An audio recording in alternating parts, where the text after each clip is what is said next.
Vous est-il arrivé d'avoir envie de tout abandonner? Alors restez jusqu'au bout, car vous n'êtes pas tout seul. Bienvenue chères Sparkiennes, chers Sparkiens. Bienvenue chers amis. Nous voulons vraiment reprendre des bonnes habitudes de prendre la parole de Dieu et aujourd'hui le sujet est brûlant. Oui. Spark Bible n'a d'autre motif que de vous aider à grandir dans la foi en Dieu et vous donner le goût à la parole de Dieu. Et nous allons voir que s'il y a un homme résilient et persévérant qui n'a jamais abandonné dans la Bible, C'est Paul. c'est Paul. Alors qu'il est enfermé dans une prison en attendant la mort, couloir de la mort, plus aucun espoir, plus aucun recours, le seul souci de Paul, c'est d'écrire à son frère d'armes Timothée, et il va lui dire dans 2 Timothée 4,13 de lui apporter ses livres premièrement, parce que son idée c'était de continuer de recevoir l'enseignement, de continuer à apprendre. Et la deuxième chose qu'il va lui demander, c'est de lui dire « Amène-moi les parchemins, amène-moi le papier à écrire pour que je puisse écrire, pour encourager, fortifier les autres qui attendent ma parole. » Oui, alors chers amis, il n'est jamais trop tard pour apprendre, pour se former. Les livres sont encore un très bon moyen aujourd'hui. Amen. Et surtout, Paul, il veut écrire son vécu et ce que Dieu a fait. Alors, quelle attitude admirable, malgré les chaînes. Paul ne demande pas à Timothée d'aller chercher un avocat pour le défendre. Il n'en a pas besoin, son meilleur avocat c'est Dieu lui-même. Mais l'histoire expliquera au monde ce qu'il a fait de sa vie. C'est ce qu'il va écrire. Rendez-vous compte que Paul est dans cette prison, son seul souci est de continuer d'apprendre, encore et encore. Il ne demande pas la télévision dans sa cellule, ou un tapis de course, ou je ne sais quoi. Mais ce qu'il veut, c'est étudier, continuer d'étudier, écrire, apprendre, pour laisser une trace de son passage. Il n'a pas besoin de confort supplémentaire, car il a déjà appris à être content dans l'état où il se trouve.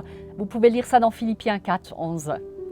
Il demande ses livres, car il sait que tant que nous sommes vivants, nous devons progresser. Amen. Sinon vous ne faites finalement qu'occuper de la place sur terre. La connaissance permet à notre esprit de rester vif, alerte et libre. Dans 2 Pierre 3, 18, Pierre dit « Croissez dans la grâce et dans la connaissance de notre Seigneur ». Paul demande aussi du papier pour écrire d'autres lettres, car son désir est de continuer à être productif. Il ne connaît pas le temps de sa fin, mais il sait qu'elle est proche. Alors, profitez du jour présent et surtout, ne vous relâchez pas. C'est un bon moyen de continuer à ne pas lâcher. Donc Paul ne se plaint pas. Il ne gémit pas, il n'est pas en train de pleurnicher dans sa prison, il ne s'apitoie pas sur son sort. Il dit seulement « J'ai encore quelque chose à faire, j'ai encore des choses à dire, je veux le dire. Je veux d'abord me renseigner et ensuite je vais dire les choses. Je n'ai pas fini ma course. » Comment réagis-tu dans l'adversité? Sais-tu comment ne pas abandonner? La vie peut être une bataille et il y a des moments où nous sommes vraiment tentés d'abandonner. Mais souvenons-nous toujours que Dieu nous a promis d'être avec nous par sa grâce et sa puissance pour surmonter toutes les difficultés. Qu'est-ce qui pourrait nous pousser à abandonner? Qu'est-ce qui pourrait nous pousser à abandonner notre foi, notre amour pour Dieu? Il y a plusieurs choses. La pression sociale? La pression sociale, les persécutions. Oui. Et dans certains pays, vous savez, certains chrétiens sont persécutés physiquement, toutes sortes, ou même de toutes sortes de pressions sociales. On les rejette dans le travail. Ils ne peuvent pas travailler dans l'administration s'ils se disent chrétiens. En raison de leur foi, il faut qu'ils tiennent ferme.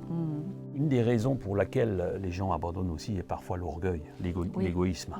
Parce que ceux-là sont des obstacles dans notre vie. Il est essentiel de se maintenir dans l'humilité et de chercher à vivre selon les enseignements de Jésus.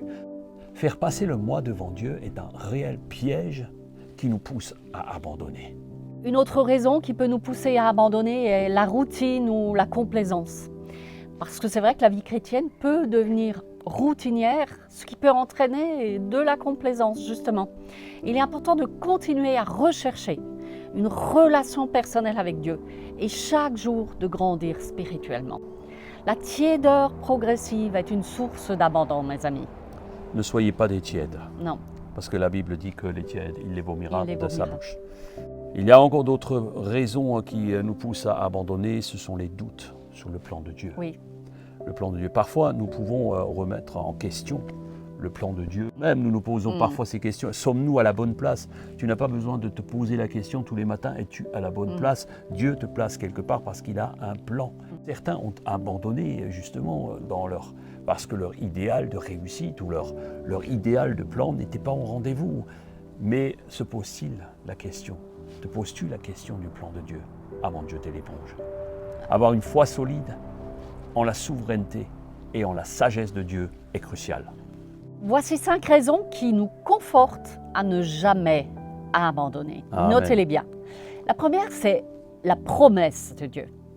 D'abord parce que Dieu ne nous abandonne pas, il ne nous abandonne jamais, même dans les moments les plus sombres. Dans Hébreux 13,5, il déclare « Je ne te délaisserai point, je ne t'abandonnerai point ». Cette promesse-là est un rappel constant que nous ne sommes jamais seuls. Peu importe les défis que nous traversons, peu importe les épreuves que nous vivons. Le fait de prendre conscience de cela nous met en face de nos propres raisonnements Exact. et nous conforte dans la traversée de notre vie, même si elle n'est pas toujours facile. Alors, deuxième raison qui nous pousse à ne pas abandonner, c'est l'espoir en Christ. Notre espérance qui repose en Christ est notre appui. 1 Corinthiens 15, 58 nous encourage à être fermes et inébranlables dans l'œuvre du Seigneur. Notre foi en Christ, c'est notre solide rocher, c'est notre appui. Si nous restons attachés à lui, nous trouvons la force de persévérer dans les moments difficiles. L'histoire est remplie de témoignages, de biographies, d'hommes et de femmes qui ont surmonté des défis insurmontables en persévérant. Pensez à Job, Oui, Abraham Moïse, Joseph. et d'autres encore, oui. Et leur histoire nous montre que la persévérance dans la foi nous conduit à des bénédictions incroyables. Amen. Pensez à l'histoire de Job, à Abraham, à Moïse, à Joseph et tant d'autres dans la Bible, mais aussi autour de nous. Leur histoire nous montre que la persévérance dans la foi peut conduire à des bénédictions incroyables. Alors ne jetez pas l'éponge.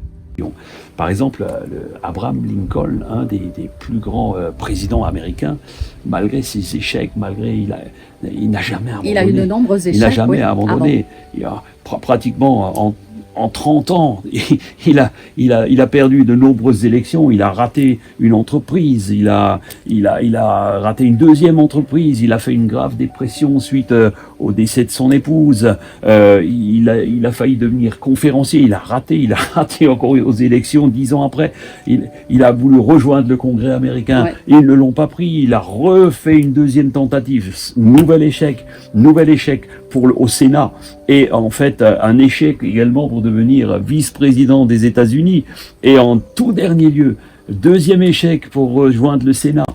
Et mes amis, parce qu'Abraham Lincoln n'a jamais abandonné, en 1860, il a été élu président des États-Unis. Mes amis, quelle résilience, quelle résilience.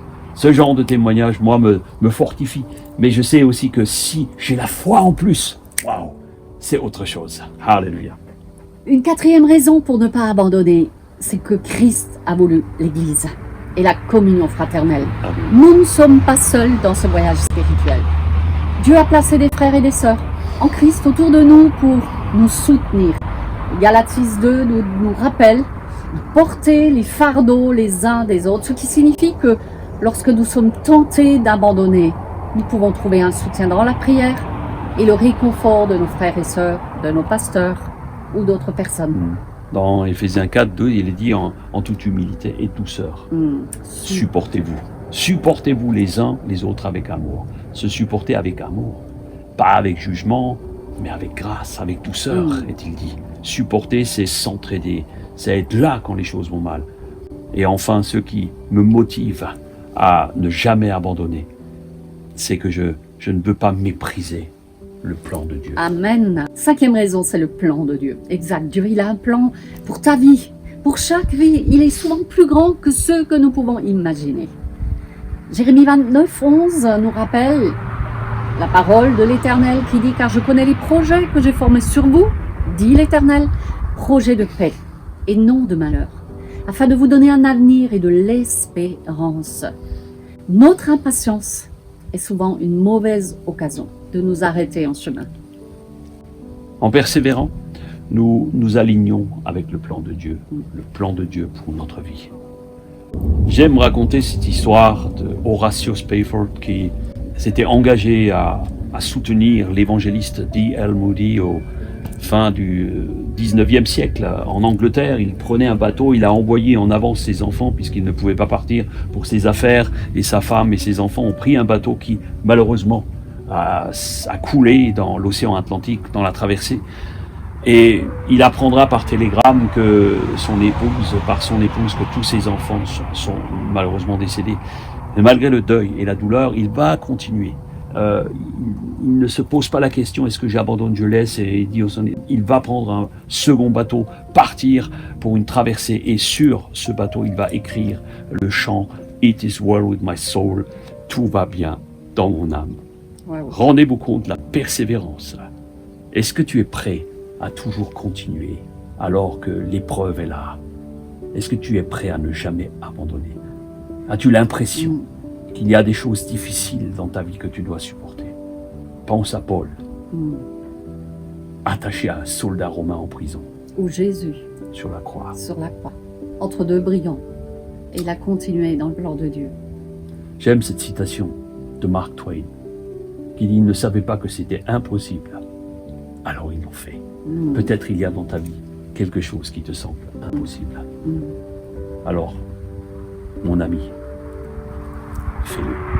Fais-le. Même si tu penses que c'est impossible. Souviens-toi de Paul. Souviens-toi de Jésus-Christ. Souviens-toi d'Horatio. Père, merci pour ta parole. Merci pour tes promesses. Merci pour le plan parfait que tu as pour chacun de nous.